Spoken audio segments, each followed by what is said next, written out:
Hello everyone, this is Stefan at Lush and Salty Aquariums doing a late night video before the lights go out. For all I know, they'll go out as I'm filming.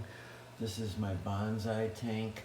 I'm gonna do a clean of it, but I love kind of the overgrown effect. You can see the frog bit and the hanging root stock all fuzzed out, pulling in nitrates from the water.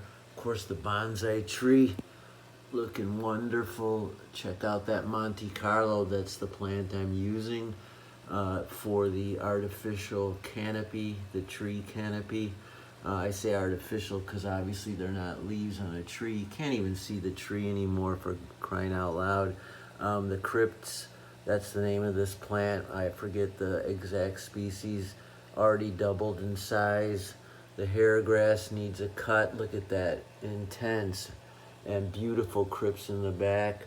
Overall, just a fantastic growth from everything in this aquarium. I've got ember tetras. Look at how fat and robust they are. Be awesome if they spawned. I'm sure they do, but all these invertebrates probably make quick work of that. The invertebrates primarily being these cherry shrimp. I'm not too worried about the snails. I have a few nice ram's horn snails in here, but they haven't started making countless babies. Well, I guess they have. There's some there. And just a wonderful group of cherry shrimp. I saw a monstrous female, bigger than that one even. But look at that. Isn't that awesome, the way the canopy just hangs down like that? It's kind of like an upside down world. If you saw the new Godzilla movie, Middle Earth, there's like the top of the bottom of the earth forms the ceiling. Anyway, that's sort of the effect that's going on here. There's also in this tank some Phoenix rasboras. Maybe there's a few back there. Can you see them? God, I apologize for the...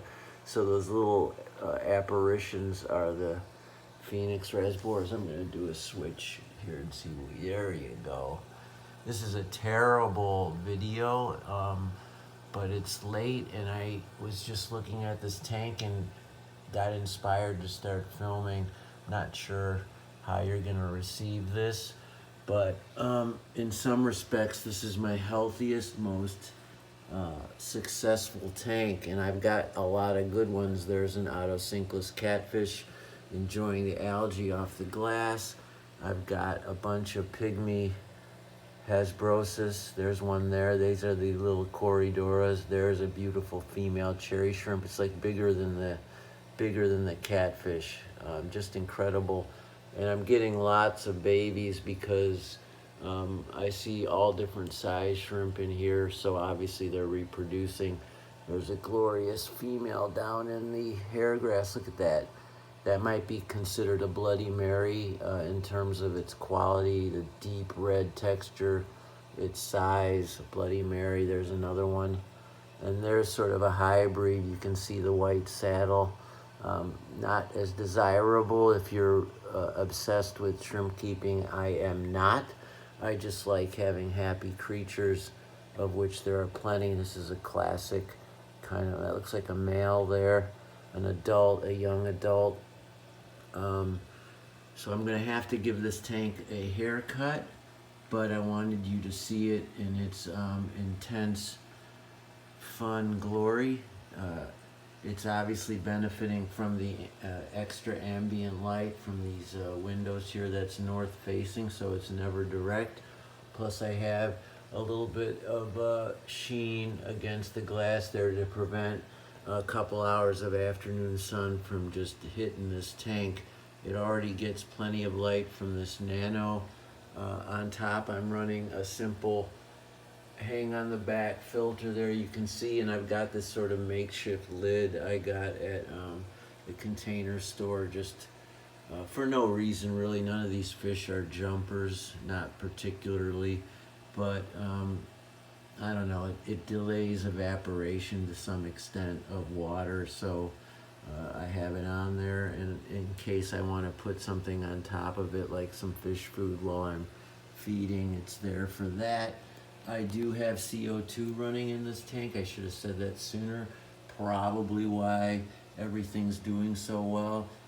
Hair grass and Monte Carlo are not considered beginner plants. They're more intermediate, and so CO2 is generally the main thing that advances them past beginner status. That and good light and clean water and the right mix of fish, but primarily it's CO2. I use the Fluval kit.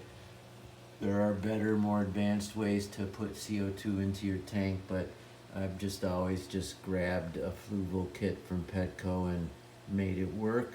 I've improved the diffusers and some of the hardware that comes with it, but basically you can work with what they sell you and order more canisters online from Amazon. It's not cheap, but look at the effect. I mean, that's just gorgeous. I hope you agree. Anyway, ciao for now.